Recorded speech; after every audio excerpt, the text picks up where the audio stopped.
সবাই করতে ভয় করে সামনে এগিয়ে এসে লড়াই করুন। ওরাও লড়াই কর, তাহলে বাঁচবি। একত্রিত হও, বিভিন্ন অস্ত্রশস্ত্র বাড়িতে তৈরি কর। বাড়িতে না, শুধু আগ্নেয় অস্ত্র রাখবি না। আরো অনেক কিছু রাখ, ত্রিশূল রাখ, এগুলো ত্রিশূল রাখ।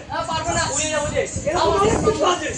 আর সেগুলো রাখ, আর নিজেদের সবথেকে বড় অস্ত্র, নিজেরা একত্রিত হও, সংগঠিত হও, আন্দোলন কর।